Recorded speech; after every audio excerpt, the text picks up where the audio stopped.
hold on. I just realized my headphones aren't in.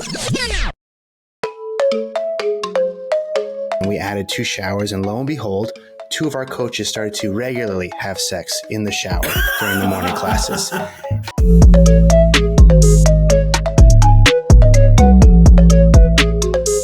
We use Kilo to set up automations that help us educate our members.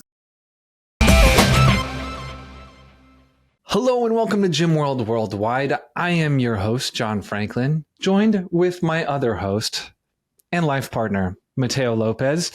And today we have a very special guest for you. We have Dane McCarthy, the program founder of Thick Necks Cash Checks. Dane, what is the secret to a girthy, robust neck? I think a girthy neck is correlated with thighs. I think you see a man with big neck, you know he's got big thighs. So one comes, I don't know which one comes first, but I think that they're correlated. Is that the golden ratio, the neck to thigh ratio? You know, it's funny. When I played rugby growing up, and all they wanted from us was big thighs and massive necks. So we used to do these exercises where we would just be constantly working on our necks. And it became really, really unfortunate when we had to move into corporate, you know, and suddenly you can't get anything around your neck, no pants come in.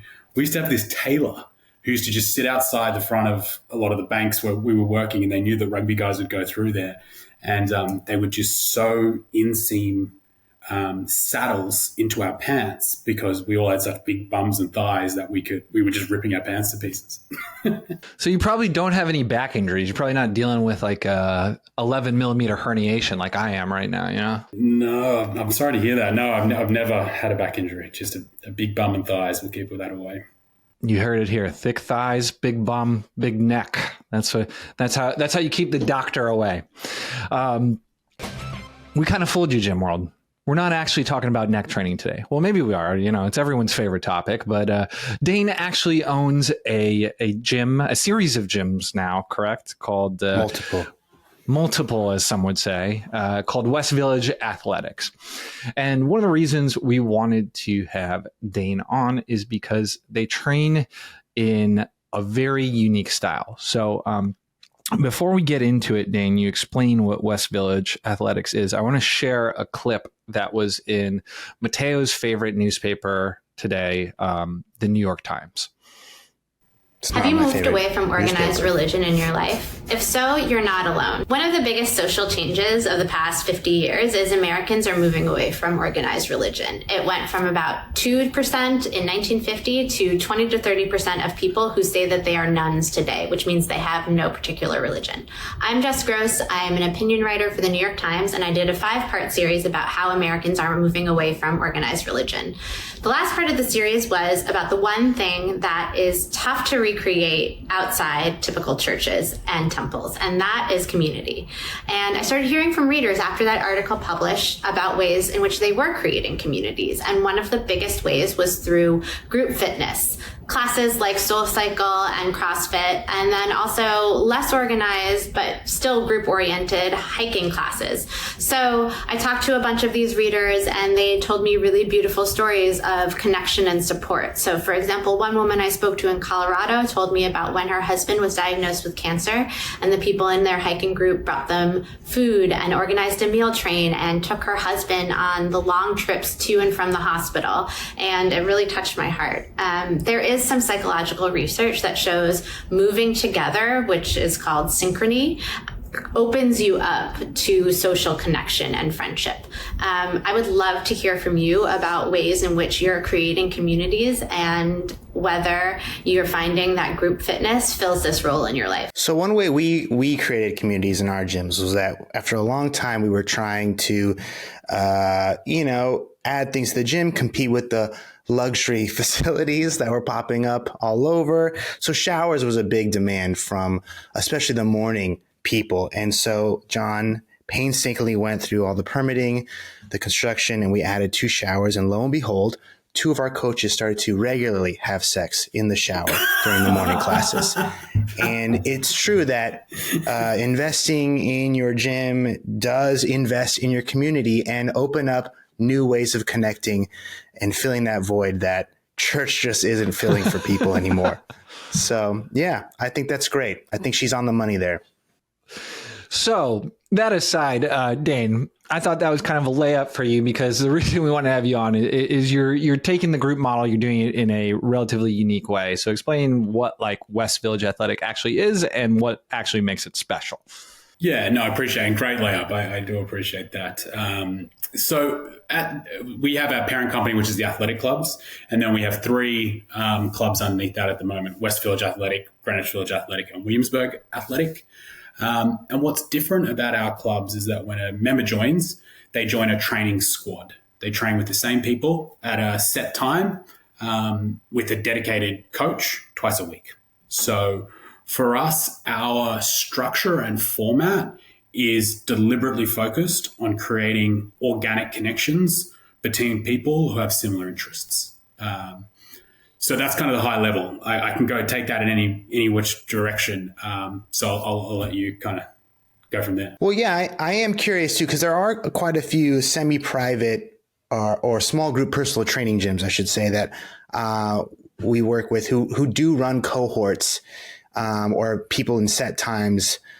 So I guess how does your model differ, or how are you making the kind of cohort set group atmosphere unique for your communities? Yeah, look, I think, and you can tell me, you guys know the gym world a lot better than I do, but what we haven't seen another gym in our area that is same people, same time. They may have, 4 people who regularly attend at 5 a.m., or they may be able only to attend a number of different classes. But what's really different about us is that you are assigned a squad and you train with those same people every week. You can't train at any other time. There's no flexibility in your schedule. And that's because we really value routine, and we think that in order to develop those connections between people, you need consistency. So if you have a cohort that can train at 3 different times in the morning, there's a high chance they're not going to get to know each other. But if they are Tuesday, Thursday, 7 a.m. every week, they're going to get to know each other pretty well. And how are you pitching that in the sales consultation? Because I met in New York, people are busy. People need flexibility. People got to move around. People got to meetings. They got to move and change. How are you making this? How are you making this in the sales pitch? Yeah, I mean, I got to call out Kilo at some point. We can go really, really deep on what a super user we are. In fact, this 45 minutes could just be a running ad, because we are massive fans. But we're very transparent upfront. So we run our sales cycle starts with paid ads, and then gets prospects onto a virtual call with one of our coaches. That whole time, right, we're educating them what we are and what we're not. So we're trying to get as qualified leads as possible. So we're appealing to people who are looking for community, routine, and consistency.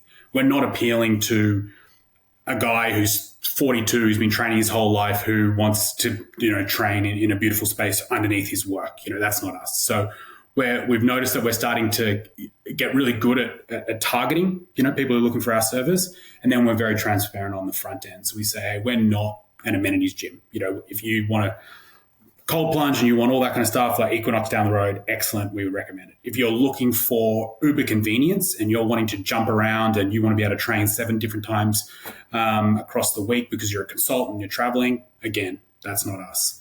But if you're looking for a way to habitualize your training, make it so much a part of your lifestyle that it's just get up, put your clothes on and go to your squad. And if you're looking for coaches and fellow members who are really bought into your journey, fitness journey, then that's us. That's when you should come to us.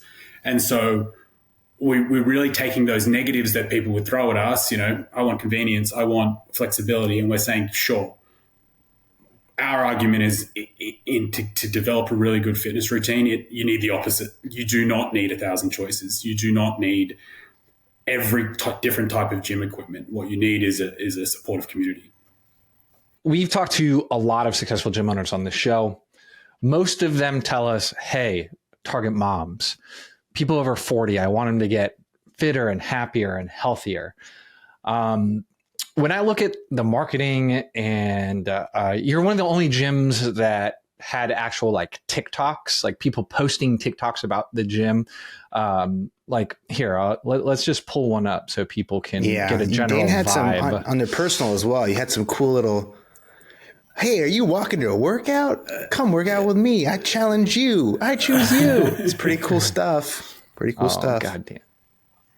Day in the life of a dating app CEO and fitness influencer. I started off my morning early and went to the West Village Athletics. Super bougie class. You're supposed to wear all black. We all went out and got coffee afterwards.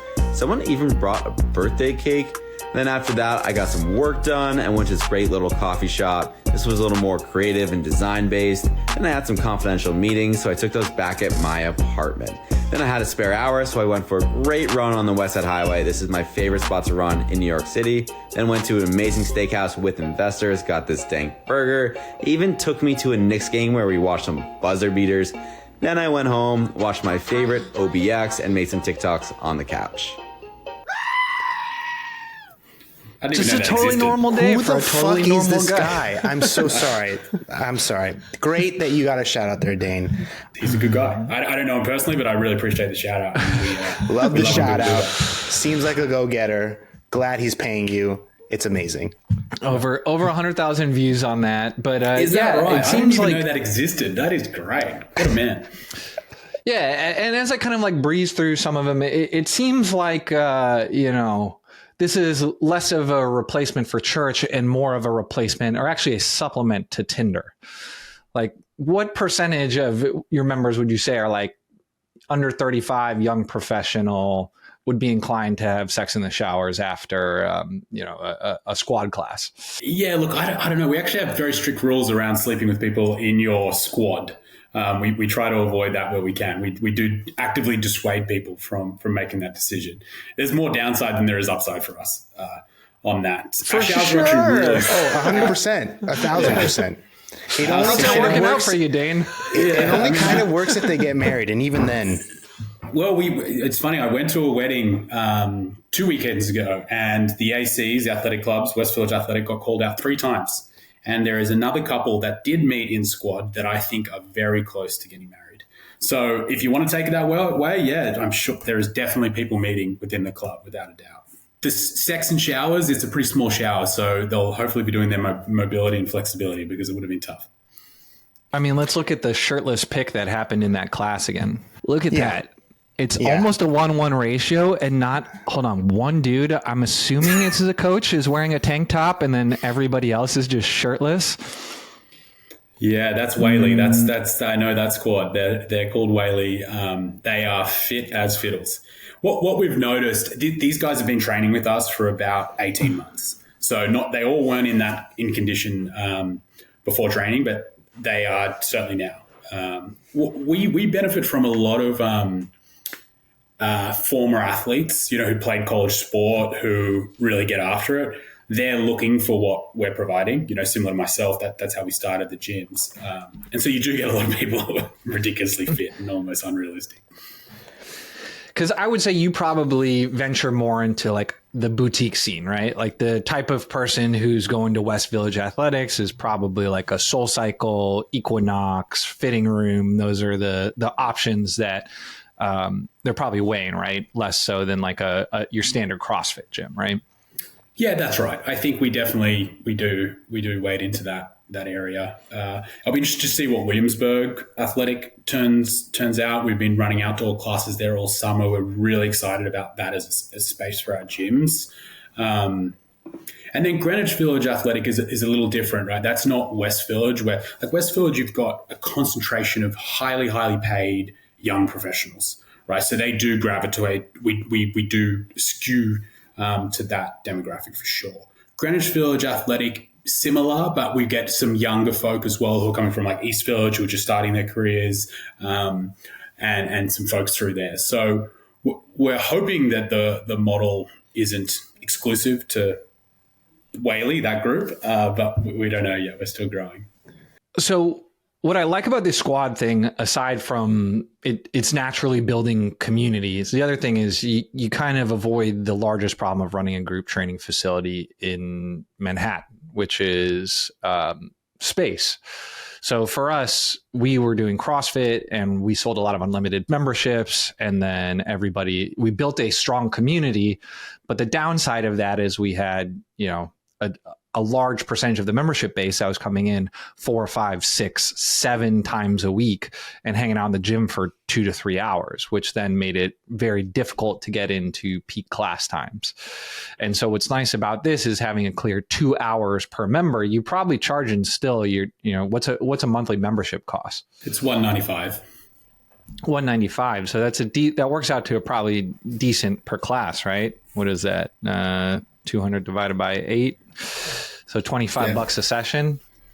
Yeah, and then they also have access to drop-in classes on the weekend. So they've got their dedicated 2 sessions during the week. And then on the weekend, they can select from a range of different classes, strength-focused stuff. We got some yoga and Pilates, that kind of stuff. So if you were to do 3-4 sessions a week, it's below $20. So we're really well priced, which is why I was hesitant to say that we're in the boutique space like Equinox. Like, we're not asking people for $350 a month. Like, we're still very well priced.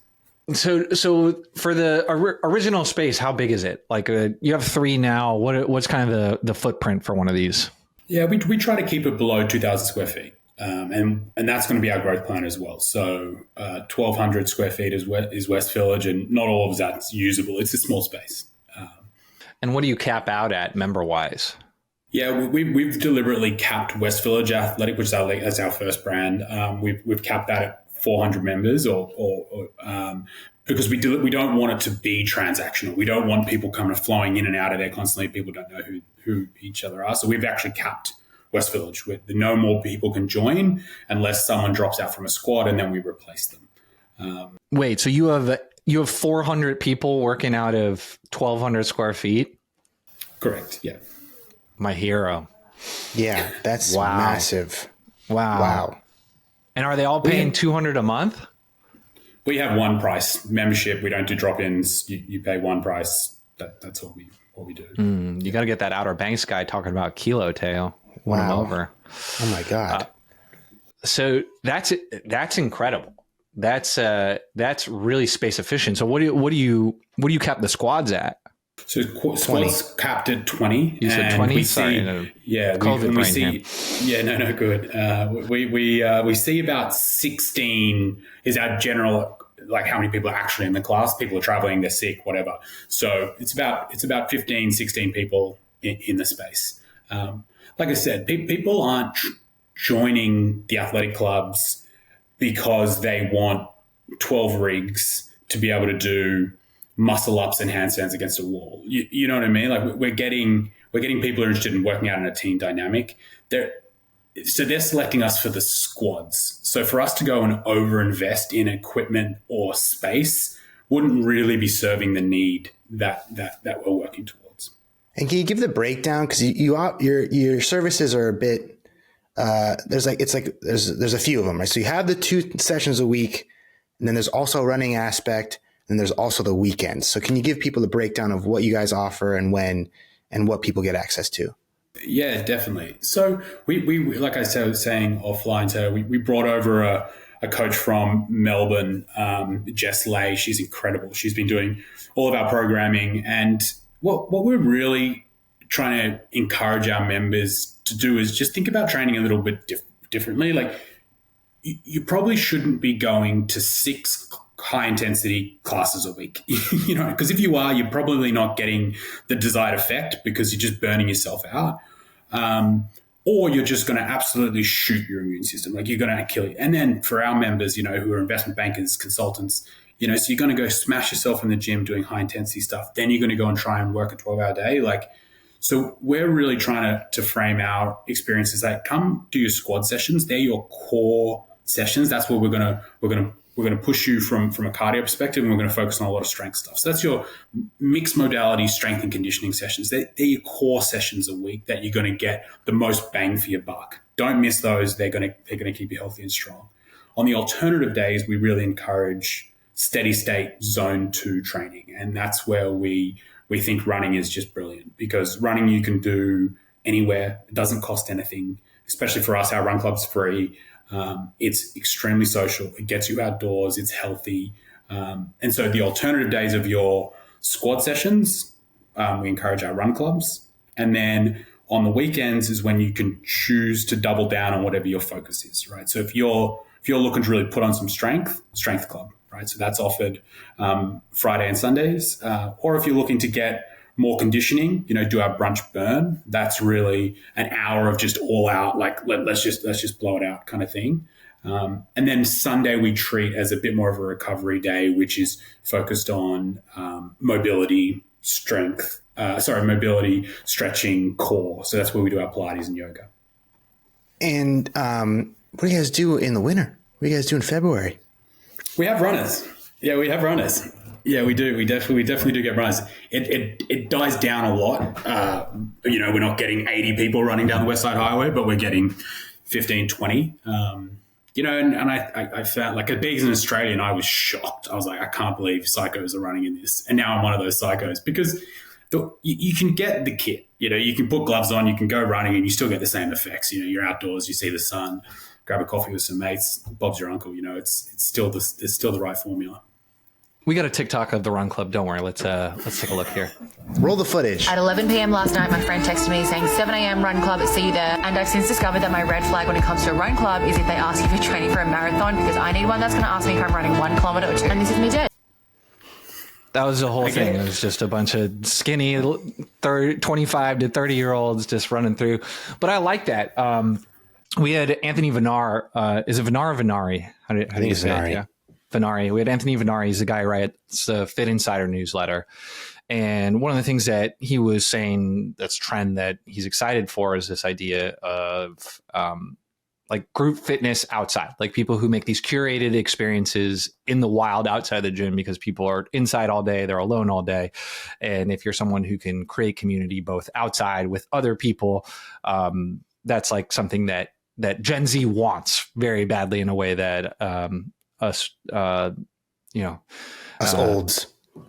old people don't. And I thought the run club was great. Again, from a space efficiency standpoint, you can run a gazillion people through there. And two, like a vibe thing, like there's people spreading bad advice in the CrossFit community, telling gyms like the most important metric that you can track is the amount of times people come to your gym. You want everybody in there like 5 times a week, which is like not smart. Like, a 50-year-old dude doesn't have, like, if you're saying you want to target 50-year-old dudes, a 50-year-old dude shouldn't be doing high intensity exercise 5 times a week. So unless you have some type of recovery class or offer zone 2, which, I'm assuming most CrossFit gyms don't, like, that's just like not good advice. Like, and so having something like this where you can switch it up and then protecting your space efficiency, it makes a lot of sense to me. But my understanding is the run club was not by design. It was forced, correct? Well, I mean, none of this was by design. The backstory is that I came over working corporate. So I got transferred over with work from Australia. I was playing rugby up at New York Athletic Club. And when COVID hit, suddenly lost that community completely, and none of the gyms were open. And so me and a couple of guys that I was playing rugby with, we just started doing outdoor sessions. We hired a coach. I'm not a PT or have no kind of the accreditation. So I want to be very clear with that some of the folks that are listening probably listen and be like, who's this idiot? He You've got the neck. About. What else you need? You got the neck. You got the thighs. He's got the neck and the thighs and the bum. That's it. So we just started training outdoors. We asked a guy to come and train us. We paid him. And that's how the squads would develop, because we were just really emulating what we were doing at rugby. Tuesday, Thursdays on the pitch. Fridays, you'd go for a long run or you'd actually play a game of rugby. So that's all we were doing. People started walking past us and getting more and more interested. Like, can we join what you guys are doing? And it was kind of like, no, like it's just me and my mates training out together. Like this isn't, something open to the public. But we got so much interest in people wanting to join that we decided to set up some other squads outdoors for mostly Americans. We were expats who wanted to do the same thing. We assigned them a coach. We let them run autonomously, didn't really put too much thought or effort into it. And then it grew from there. So we were always outdoors. For the first 6 months, we were all outdoors, and the run club was just what we did on the alternative days that we were training outdoors. So the run club and the outdoor workouts are a big component of it. In fact, part of our pre-launch strategy is that we send this big Mercedes van out to locations that we want to start, and we run outdoor classes. We pull equipment out. We develop a community there, and then we start membership there, and so we can get real confidence that people would pay for the service in that area. Then once we have X amount of members to feel comfortable, we'll go and sign a 10-year lease. That's how we started Williamsburg Athletic.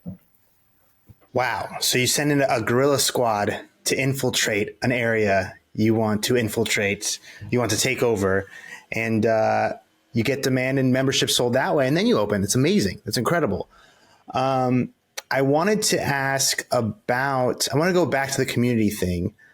Before we go back to that, I wanted to ask about your full-time job. Do you still have a full-time job? I do still have a full-time job, yes. Yep. So how do you manage two soon to be three locations and also a full-time job and also 400 members per location? How do you handle it all?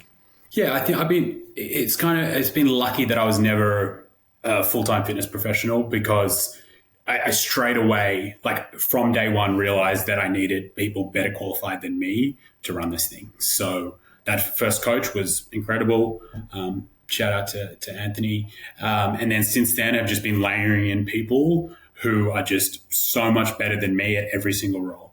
So I mentioned Jess, she's an incredible coach. We've got Mackenzie Johnson, he's our GM. The guy's brilliant, so in fact, the larger and larger we get, the easier and easier my role is becoming. The first 75 members was bloody difficult, because I'm sitting there on WhatsApp taking payments, you know what I mean? Like we're doing Venmos and all that. That was a nightmare, right? But the further and further we get and the more and more sophisticated we get, the easier it's becoming.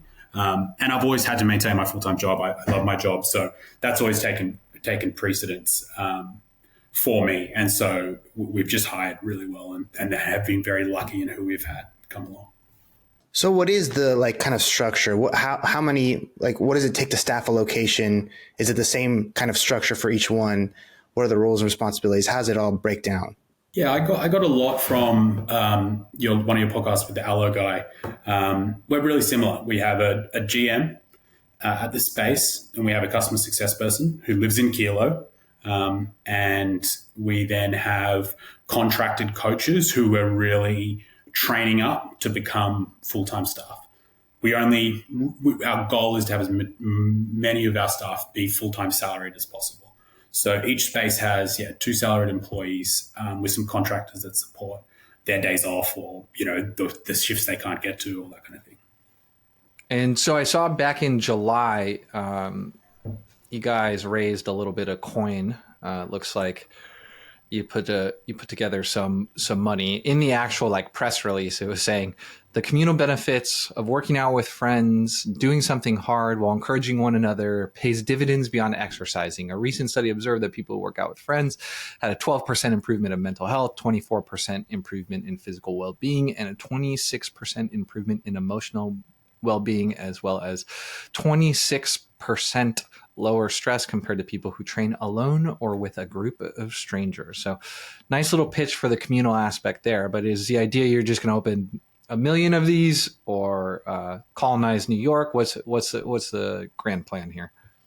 Yeah, I think this is a great time for my obligatory shout out to Anne Malum. If you don't know her, she is the most underrated fitness entrepreneur there is. She grew Solid Core to more studios than Barry's. She exited it at a significantly larger multiple than any of those boutiques. And she is an operator. She knows how to run boutique fitness. It shocks me that she doesn't get talked about more. She's an absolute weapon. I cold called her. On the pod. Yeah, you should. You really should. I cold called her a couple of times, ended up getting on a call with her and pitched the ACs. And she's been just such an incredible mentor to us for a long time, and that investment that she made is, while always helpful to have more cash, right? It helps us when we're securing leases and all that kind of stuff. Wasn't really necessary. We are cash flow positive. We are trying to bootstrap by growth. It really was, I think, an investment in our approach and an endorsement of our approach more than it was, cash needed. This was also happened to be 1 month after this article came out that said she sold her company for $88.4 million, which is nice. So was that the initial, how did you find out about her to begin with? I had a couple of our coaches were also working at Solid Core. And that kind of piqued my interest. She's got a super interesting background. She started a non-for-profit before she started the gyms. And I had done the same in Australia. I have a non-profit back home. So I just was just interested in learning about her journey. That's how kind of it happened. So that's how I met her. She's got some money in Ice Barrel too, it looks like. She does. So Ice Barrel. Yeah. She's on that cold train. So the 150K from her is just you just want access, I guess. Is it just more of like a maintain a relationship play? It's a marketing play. It's just you want to continue to be mentored. Or all of the above. Because you said you didn't need the cash, right? I mean, it definitely can speed up our growth. Like that's why I haven't gone and like raised equity. That was a debt deal. So I have deliberately not gone and raised equity or anything like that because we're still figuring out our models, and I want to be really humble here. Like the people who've been on your show before me have developed incredible gyms and making a buttload of money. We're not there, and we are still very much working this all out, figuring out systems, our flows, all that stuff. So we're not looking to like get a huge cash injection, put this thing on steroids and then just blow ourselves up, so this felt like a nice way to get a little bit more cash, pull forward our growth just slightly so that we can really test out our prototype. So West Village was the prototype. We replicated with Greenwich Village. Now we're really wanting to do it with some real discipline around our spend. Do you know what I mean? So like, can we replicate 2,000 square feet? Can we replicate the same type of build out? Can we replicate the coaches and how we hire? And so just a really clean way of going, all right, if someone were to invest 150,000, what could we do with it and how long will it take us to get the payback and the return to investors and all that kind of stuff. So it really is a training run, so to speak, before we potentially go and raise money or just a helpful data point for money that we use ourselves. I mean, in New York, 150 grand gets you like some showers and some med balls. I was going to say. You're not getting really far. That's like, you barely get a security deposit. Is your stuff on ground floor or are you in basements? Yeah, so we're in basement at West Village Athletic. We're in basement at Williamsburg Athletic, which flooded a week after. I was just about to ask about the rate. Sick. Yeah. That was good. I was on Anne's on her podcast recently, and she took this clip where I'm going, you don't need a plan. You just need to rip in, just start. You don't need an MBA. I listened to that part. You don't need a pitch deck. You don't need a pitch deck. You don't need a SWOT America's analysis. amazing. The internet. Exactly. And then I fast forward a week later. Fast forward a week later, I'm sitting knee deep in a flooded gym. My friends at this wedding just thought it was so funny, who are all MBAs and nerds. We're all like, oh, nice plan, Dane, that you have there for your gym. Maybe you should have done a little bit of pre-work, which I thought was really fun. We're in the CrossFit Journal for flooding. So this is all about the floor looked kind of like an infinity pool, Franklin recalled.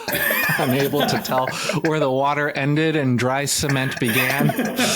Yeah, so that's beautiful, John. Yeah, I didn't know that existed. Everybody in that area definitely has a story about flooding their gym once or twice. So don't feel too bad about it. That gym is still flooding today. The guy who bought the gym from me, he went to he's in Italy. He got engaged, and like the night he got engaged, the gym flooded completely over. So it was just rite of passage, Yeah. I'm glad to hear that. The gym ruined some special life event for you. Yeah, no, I appreciate that. I wanted to talk a little bit about marketing and community. So, a lot of people, especially in the CrossFit space, the thing that they really pride themselves on is the community, right? We have the best community, and it's like a selling point for the gym. And John and I, for a little while, when it came to marketing, kind of had the opposite approach. Or we were in like an opposite headspace. Like, yes, people often stay because community is amazing, or the environment at the gym, right? It's an important piece when it comes to retention, but when it comes to marketing, it's kind of hard to advertise with that first. People are typically, if they're looking for a gym, they're looking for some kind of before and after. Like, I feel like shit, I want to feel better. I look like shit, I want to look better. Like it's usually that kind of piece that first sparks their interest into searching, right? So you want to market and capture that kind of search as it's happening and speak to that kind of need. But you're like, no, it's the squad. That is the thing. So how are you using the squad? Because it's also like it's like a new terminology too. You have to explain what a squad actually means, right? So how are you taking that and using it to bring in new clients? And then my follow up to that is, what you said you're running, you're putting money towards advertising. What is the offer? How are you getting people in? Yeah, it is really challenging. We brought on full time a lady, Michelle, who is incredible, and her whole job is figuring out how do you articulate what's different about us, because these buzzwords just get diluted completely. Like it's almost a shame we can't even use community because it's just so overdone. So we talk about what specifically we offer, and people kind of can infer from that community will be established. So traveling, training twice a week with the same people, that kind of stuff. But it's a real challenge in explaining it, and it's a really important thing that we do well, because if people don't know what they're getting into, they go and buy off our website and join a squad.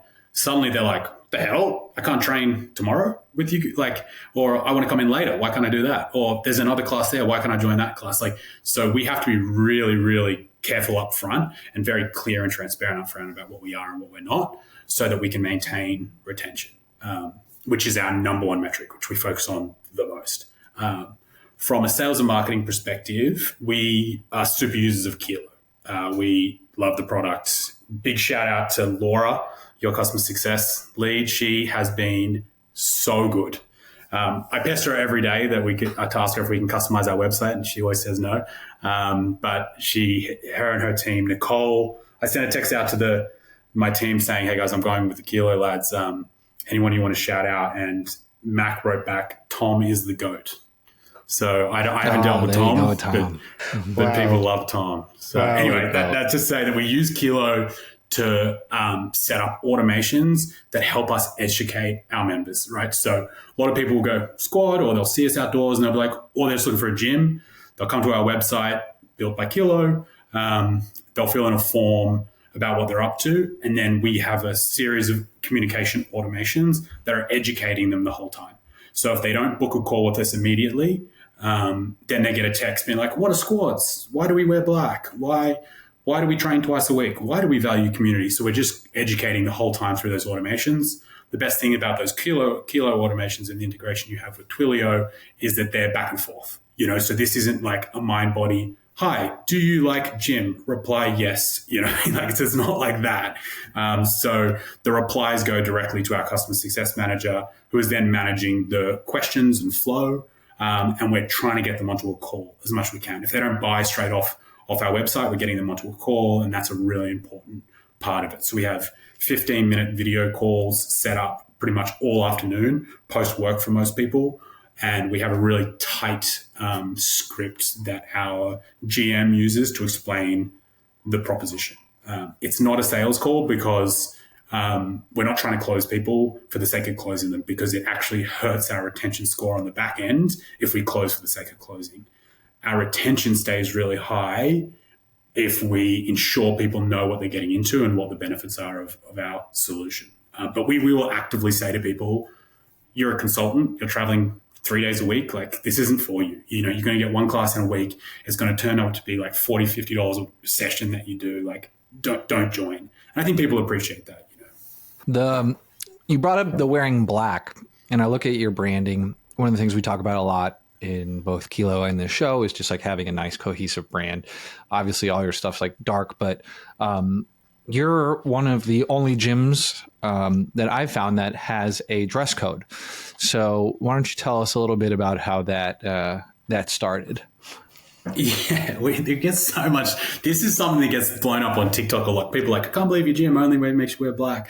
It sounds like it's sinister. Great. And almost, it's smart marketing, It's it's really smart. And it really didn't come from it has worked, paid dividends from a marketing perspective. But it really just came from, we were training outdoors during COVID when there was 100 different people training outdoors. And so we just said, we're black. That way you'll be able to find the group. They'll be able to find you. So, and we noticed that most people in New York wear black anyway. So it wasn't that hard for us to kind of just say. So that's how it started. It served its purpose. It was very eye-catching for people that they'd walk past us and see a group in all black. They would then go look at the shirts and see it was West Village, and we got a lot of organic reach that way. But then when we moved indoors, we had this really profound set of experiences that we were like, okay, we're indoors now. We don't need to wear the all black. And we noticed straight away that training became this like fashion parade, which to me was so daunting. It's like, for a lot of our members, this might be the first time they're stepping into a fitness kind of gym. And not only are they having to compete or think about how uncomfortable they feel in that space with the movements, now they're having to worry about, are they wearing the super set from Lululemon? Are they looking really hot and attractive? And so we just thought, screw this. We're about that genuine community. Let's just say all black. That way people don't have to overthink it when they come. There's no judgment around clothing. We're removing a layer of comparison so that people can just get on with getting to know each other and not the labels that everyone's wearing. When I see this, gym caters towards attractive people in West Village, Greenwich Village, a lot of like daddy's money. Like if I'm a gym owner out of Kansas City, Missouri, I'm looking at this and be like, so what? So do you think this is like a model that only works in your LA, San Francisco, Austin, Miami's of the world? Or do you think there's something from this that gym owners everywhere can take and apply to their business?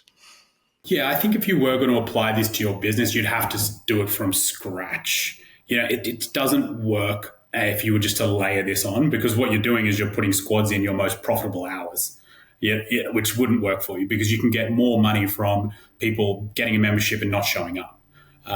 So I don't think this is something you can add into an existing gym. It's got to be core to your philosophy because, we had to turn down a lot of money, and we still do, because we don't offer that tried and true model in the gym industry, which is pay your membership, please don't come. We're accountable to those sessions that we deliver for those people. People are coming to those sessions every week.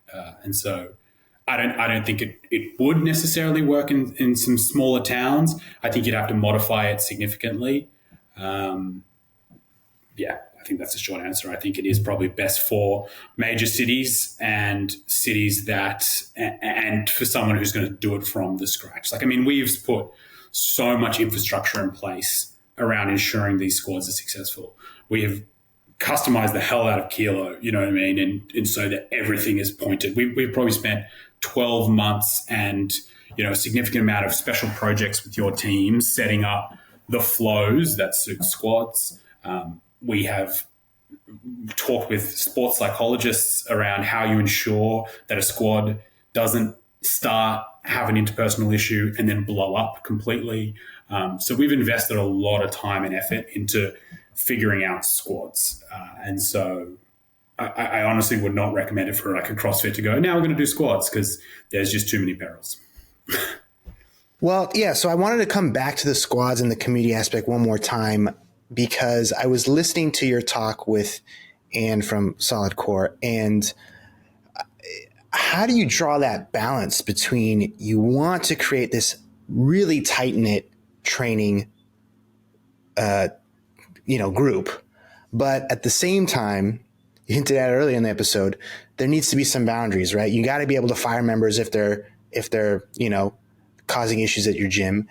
You got to also be able to, you're like instilling these like communal family values, but it's like, we're not a family, we're a team. So how do you strike the balance, and how do you,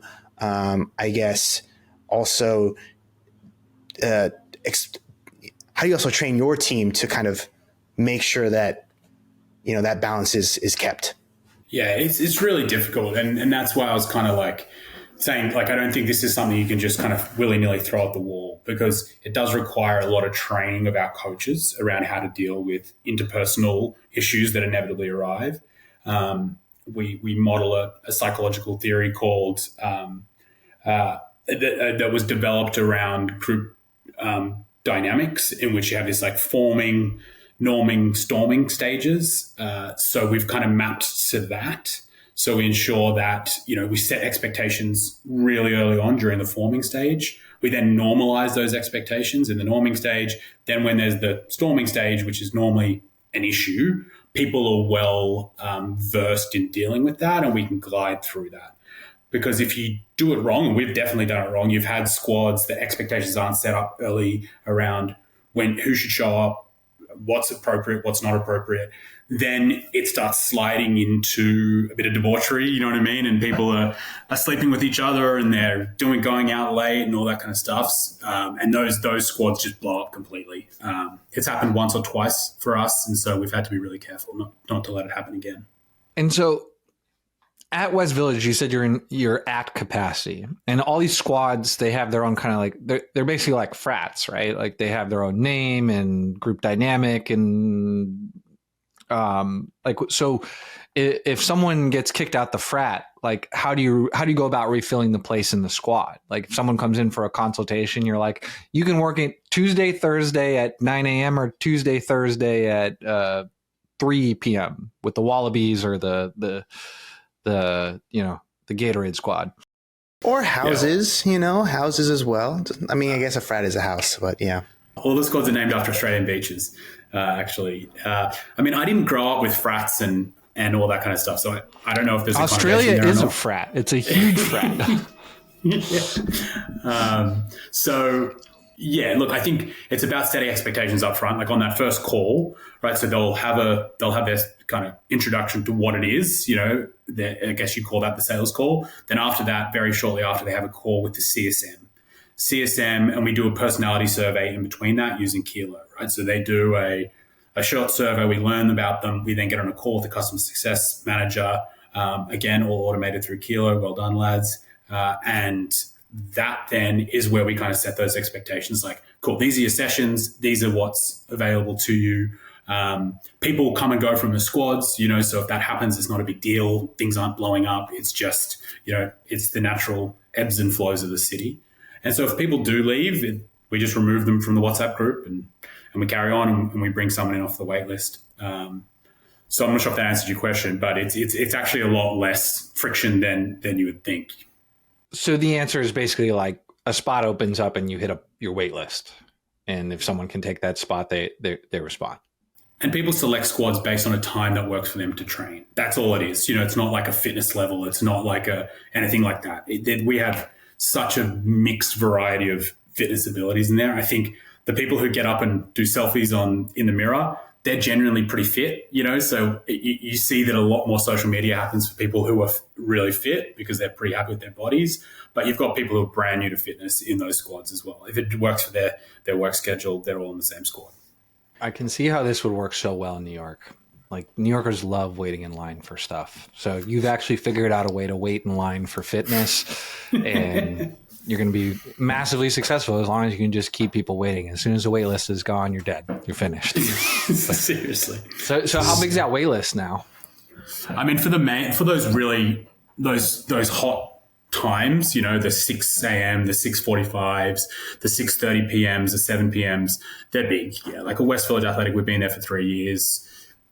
Yeah, 20 to, no, geez, wow. Some of them could be nearly 70 people waiting on lists for those morning squads.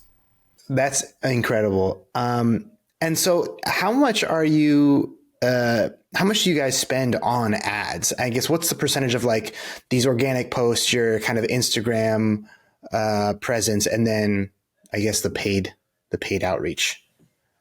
Yeah, I mean, we started purely organic, word of mouth. It was just friends of friends. It was the expat community. And then we started running ads because we wanted to really target people who are interested in our offering. So the organic stuff's great. Like that young fella who's posted and we've got 100 views, that's awesome. But how many of those live in New York? How many of those who live in New York live within walking distance of our gym? And how many of those are interested in training at the same time with the same people twice a week? I'd say very little.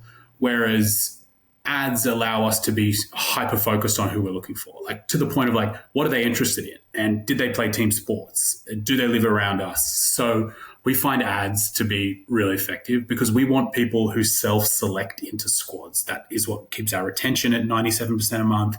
That's what makes the dynamic of the squads really special, because all the people there want to be there. And the only way we could do that was with ads. So we're spending a good amount, nothing like the Fort or anything like that, who have really just figured out the formula. Like those guys have nailed it. They're getting people to pre-commit for 6 months. They're loading the fees up. They're making buttloads of cash.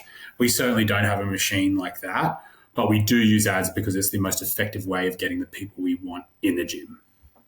And what's the offer on the ads? Like, when you're getting them on the sales call, are you just bringing them in for a free intro? Is it a trial period? What is it that you're actually, or after the phone call, it's just now you're signed up for the $199 and we're good to go? Like, how do you onboard someone?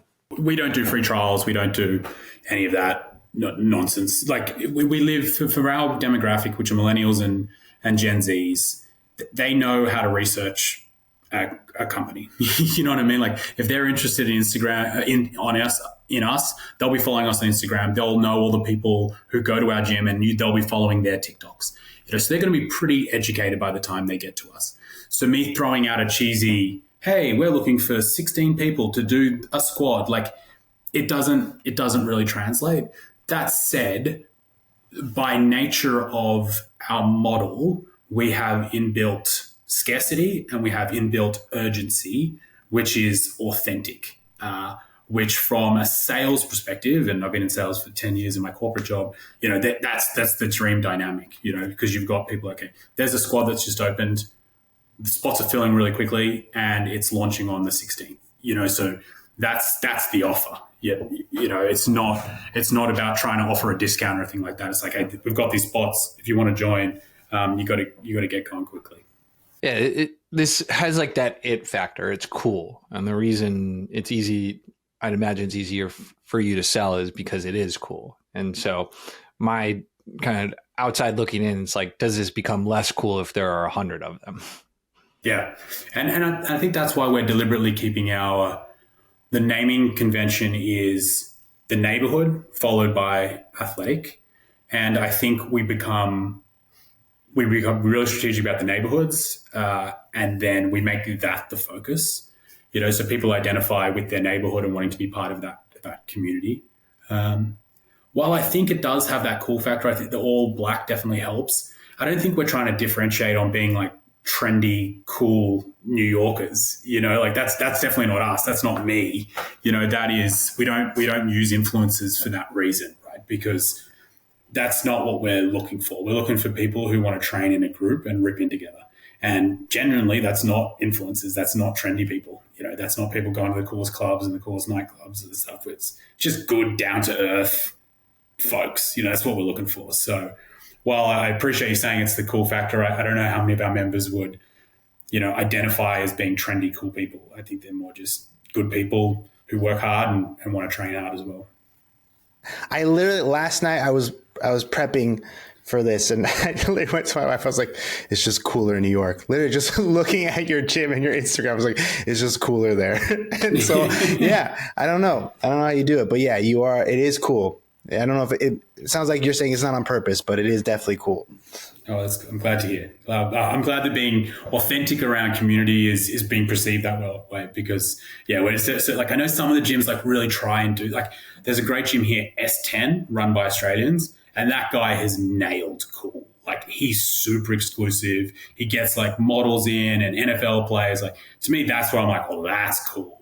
They're really focusing on being the trendy gym. Like we're not. We're the 27 to 35-year-old who's killing themselves at work, you know what I mean? Is probably struggling to manage work and social and staying in fit. So we're combining two of them for them and saying, come along and get a group of people to hang out with and train hard.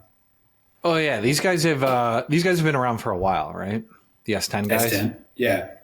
Yeah. I remember they were operating when we were operating.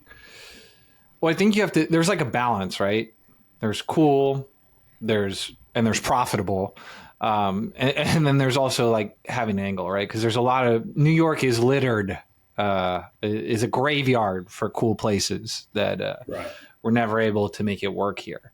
And so what is interesting is like you kind of like stumbled upon the cool factor, but like the economics really work well for what you're trying to do, right? Like there's not a lot of group models where you can operate 400 people out of 1,200 square feet. Like I can't think of another one. Like for us, we were pretty. We had 2,800-ish usable. 4,200 was the actual footprint, but a lot of it was like elevated or just not training space. And we got as high as around 250. And at that point, it was borderline dangerous, you know? And I think the actual like appropriate size for that space, even doing like a truncated version of CrossFit, you know, you couldn't do like big chippers and have 3 pieces of equipment in a workout. Like we were still, I don't know, 180 to 200 is probably and even it then bounced kind between of dicey. those. Yeah, it was very tough. Come the open, it was very, very difficult. Yeah. And I would say like I'm very proud of our model and our coaches and stuff, but we were also benefactors of luck. You know, West Village itself there was a Soul Cycle and there's some other stuff. But at the time when we came, there was no F45. There was nothing like that. The gym that we replaced another gym. So we kind of knocked out a competitor. And in that sense, we didn't open until COVID. And so we weren't harnessed with any debt or any baggage from that. So we were able to move into a space that was pre-built, soundproofed, all the certs. And we didn't need any equipment at the time because people weren't allowed to train with equipment. So we opened with 12 dumbbells, you know, and we did workouts in little square boxes. And so we were able to kind of like do zero-based accounting, you know, like what do we really, really need right now? Okay, people really want just one more dumbbell. We'll buy one more dumbbell off Amazon, you know, and then we need a bench. Someone wants to be able to do a fly. Okay, cool. We'll get one more bench. But we certainly didn't come in being like, sweet, we're going to get the package from Rogue for $150,000 or F45. We're like, hey, it's a $300,000 equipment package. Get started. Like we were very lucky there. And were you able to get that COVID rent price? We were. We have the most incredible tenants at West Village. Landlords at West Village. They're a co-op. And when we first went in, I was cold calling the lady who owned the space before us. She actually sold Lululemon to Mirror for $100 million. So she didn't really care about her brick and mortar anymore. And I was cold calling her, being like, hey, I'm this guy from Australia. We're really excited about this squad concept. And she's like, I don't care. You know, I'm rich and I don't want to talk to you. So we ended up getting through her and cold calling the landlord, and they were lovely brokers. They were lovely. We did it without any brokers. That was just a really surprisingly pleasant experience. I was expecting to like go toe to toe with some really aggressive New York landlords, but these guys were lovely, and we came to a deal that I think worked for them at the time, and now that we've grown and whatnot, it continues to work for them. Yeah, because you can for those of you that aren't familiar, West Village is one of the most expensive parts of New York. And I think for ground floor, at least when we were there, it was like $300 to $500 a square foot, assuming you weren't on any major artery. So, you know, you could expect, you know, 400,000 or 500,000 a year in rent for like a 1,200 square foot ground floor space for boutique fitness. So yeah, if you were able to snag a COVID deal on a long-term lease, that's going to be a huge tailwind for you coming down the next 10 years here. Yeah, we're a basement space there, so we're not. So I've been really challenging myself and the team to like, do we need retail on a corner of a main road? You know, I don't think so. Like our ads are so effective. People are so digitally savvy now again. You know.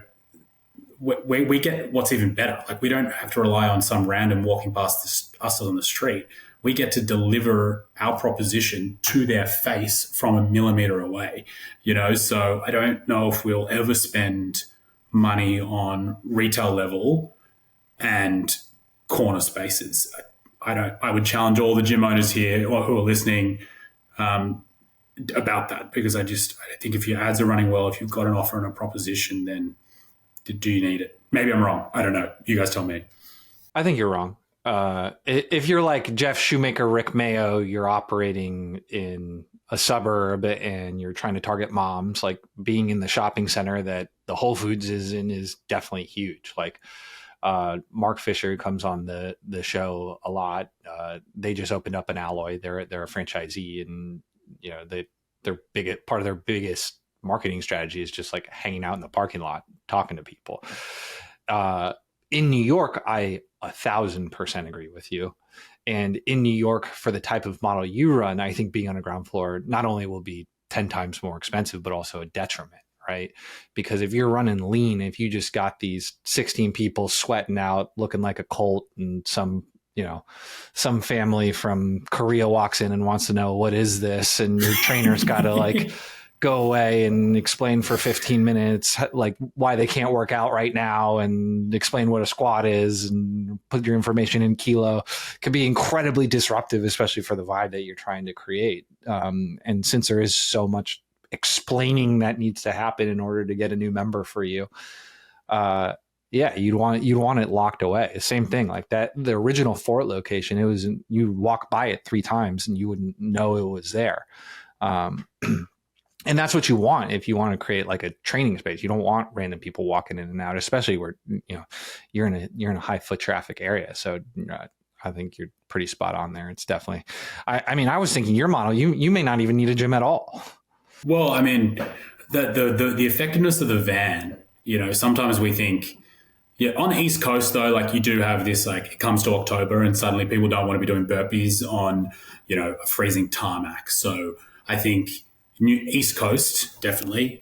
We are expanding to the West Coast for that reason. We don't know what to do with the van when it gets really cold, and we don't want to continue paying the same as what I pay in my home rent for the van to store it somewhere. So we're sending it over to the West Coast so that we can continue growing there. So we asked about it before, but we'll ask you to get again. What's the expansion plan? What's next? You got 3 opening up. You're going from 2 to 3, and then what's the plan? Are you got to have some type of 3 to 5 year plan, or are you still maintaining that you don't need business plans in America? You just fire. You just cold call and train neck. That's it. That's funny that clip got taken, because we do have a very, very detailed plan. There's a great book. I don't know if you guys have read it. It's called Traction by Gino Wickman. Incredible. We've set up our whole next 10 years just based on that model. So, and part of that is just continuing to grow. The building in Williamsburg has taught me a lot around construction and how much I hate it. It's so scary. You go and sign these long leases. You then hope you've got a good landlord. You then bring in a contractor you hope is not taking the piss, and is actually going to look after you. You then get a flood, or all these other things come up. And so we're really thinking about growth by our acquisition of other gyms, because we think we've spent so much time in developing the infrastructure around squads that we can apply that as an all-in method at a new location.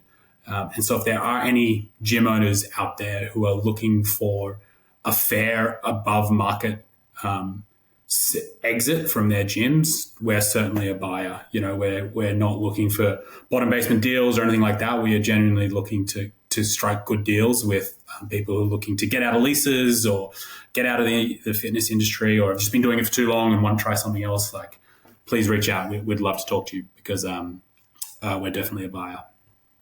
I mean, we have data in the Two Brain State of the industry. We ask people every year if they'd be open to selling their gyms, and it's about half that would be open to a conversation. So you seem no stranger of the phone. You just, 1 out of every 2, you're seriously knocking them down there, because you have a pretty specific search criteria, right? You're looking for basement space, 1,200 to 2,000 square feet, and a neighborhood that's primarily like under 35. Like, it seems like Murray Hill's the next spot for you. Totally. Yeah. I mean, Teo has a space for you, Teo, Teo, you still got your apartment over there? Pretty soon, no. I would just say that there is a small kilo commission for any gym sales that are made through this podcast. Just giving you the heads up. There's just a slight admin fee.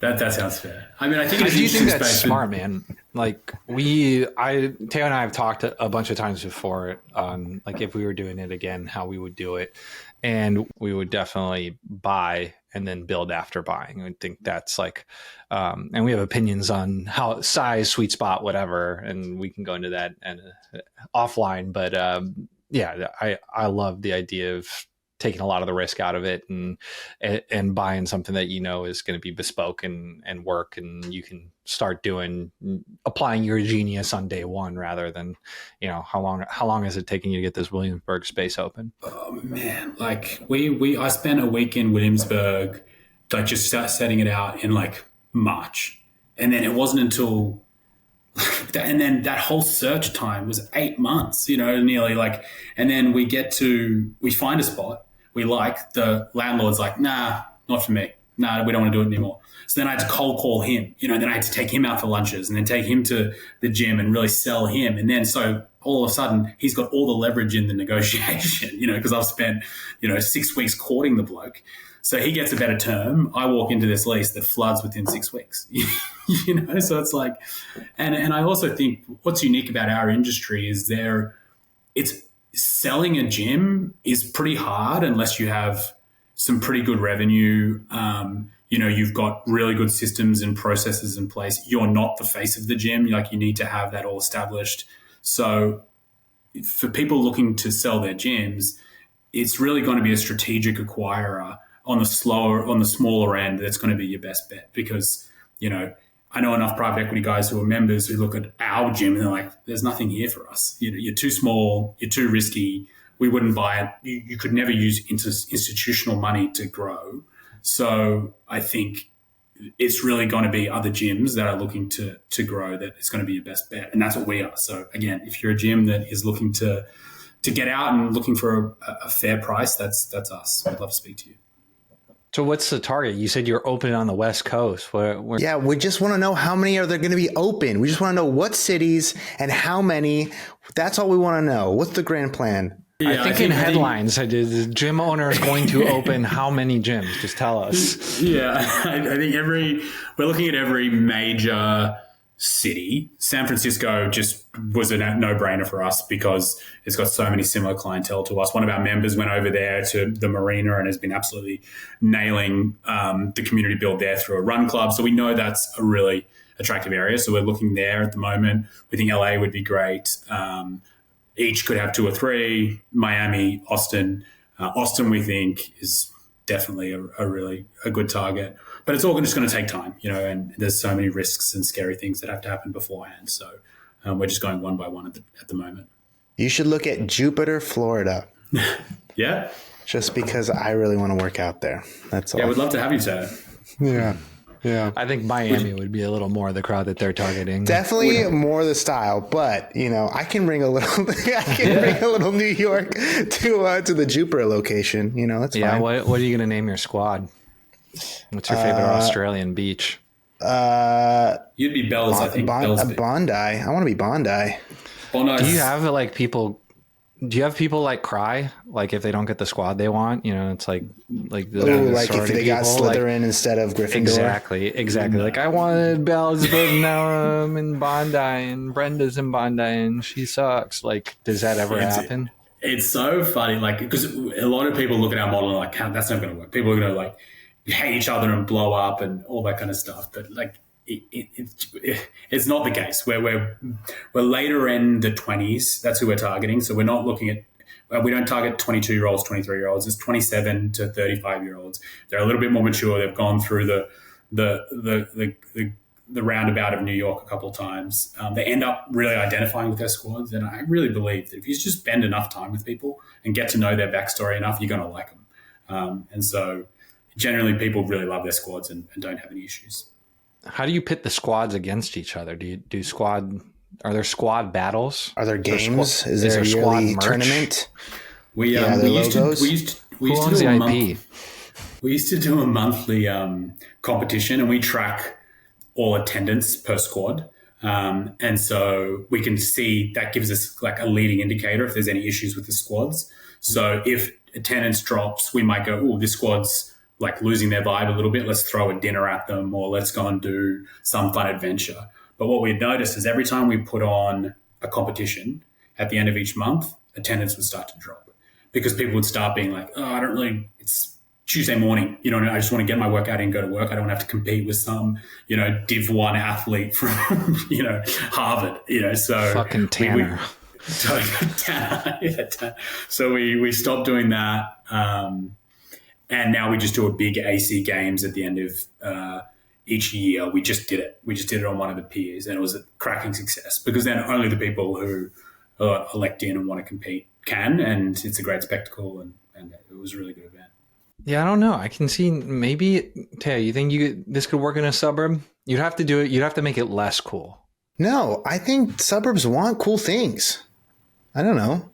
Well, by virtue of being in a suburb, it would be less cool. But yes. Yeah, you're bringing the cool to them. Yeah, here's my thinking around that. Like, there's this study that I read, and it was at a university, and what they did is they had people at the bottom of a hill describe to the researchers, how steep do you think that hill is? So people would be like, if they were by themselves, they'd look at that hill and they'd go, it's a pretty steep hill. I wouldn't want to run up it. They then went and had a random person walk past and they said, hey, can you two together tell me how steep that hill is? And together they would say it was steep, but not as steep. And then the final one is they'd bring someone in with their friend and they'd say, hey, how steep's that hill? And they'd say it's pretty flat. And so just by virtue of being with someone that you like, having a mate, physical exercises become significantly easier. And that's our whole proposition. So it looks like from our New York locations that it's about being cool and trendy, but it's really not. It's about creating an environment that makes working out more fun and makes working out easier because you're with people you know and like. And so if we were going to go to smaller suburbs, that was where we would really lean. We'd say the idea here is that if you know and like the people you're training with, you're going to be more consistent, you're going to show up more, you're going to train harder, and you're going to have more fun. And that can apply to any age group. There's a lot of mums out there who are looking for another mum who's gone through childbirth and can relate to that other mother and then, work out together. So while we're focused on the bigger cities now because we've got a channel and we've got a persona, I think there's a lot of room for different types of squads. Sounds like franchising talk to me. Sounds like it's keeping the growth plan to the chest, but it sounds like franchising talk. Yeah. And going to Jupiter. Let me know where you're going for that next round of fundraising. Your boy wants in. You guys are pretty much investors. It's the amount of money we spend on Kilo at the moment. So there you go. There it is. Kissing cousins. Yeah. Yeah, I think the difference between West Village Athletic and Jupiter Athletic is like the difference between CBGB and the CBGB in Newark Airport. It's just like a little bit of, it's the pieces are there, but the vibe's a little different. Yeah, I gotcha. I gotcha. Well, Dane, this has been wonderful. We learned all about squads. We learned about community. We learned about wearing black. We got some neck training tips. Where do people go if they want to learn more about you? Yeah, I would love an email from anyone. It's Dane at Athletic Clubs Group. I don't know what it is. Let me send you a link so you guys can toss it out. We've got probably know your own email, if you want to buy some businesses. No, we got it. It's Dane at athleticClubsGroup.com. Use Kilo if you want that type of service. We remember your email when you don't. Yes. Seriously, I'll plug you guys day and night. Like it is, we're going to move off MindBody onto your new thing, I think, because we're getting killed. Like MindBody, the transaction fees, we're getting smashed. It's the most rigid system. We just cannot do anything with it. And you're like, so one of your customer success people, I sent an email out on Sunday at 8 p.m. with a very bespoke question. Monday morning at 8 a.m., there was a full response, not only on like solving my problem, but how we could actually do more with it. So we built our whole virtual offering, which is our Run Athletic and our Nutrition Athletic, off your software because it's so responsive and the customer success service is so great. Yeah, some people will say, hey, the price looks expensive, but you know what you get with that expensive price? You get good service. Good service costs money. You know, you want that detailed response in under 12 hours. You got to pay for it. You got to pay for it. Or ask ChatGPT. You're also cheaper than MindBody, like significantly. Oh, yeah. MindBody's a racket. Those guys are great. Those guys are a great anchor. So kudos to them, though. They were first. They deserve to eat the biggest piece of the pie, but we're happy to take the scraps. Yeah. No, it sounds like it's going great. All right. So, Teo, give us the email one more time. Yeah. So if you want to sell your gym to Dane, it's Dane@athletic.clubsgroup.com. Dane@athletic.clubsgroup.com. Plural on the club, 2 C's in the middle there. That's how you get it. And that's it for this week's Gym World Worldwide. Be sure to like, subscribe, leave a comment, and never forget, neck is part of the posterior chain. Train it religiously. Until next week, Gym World. See you guys.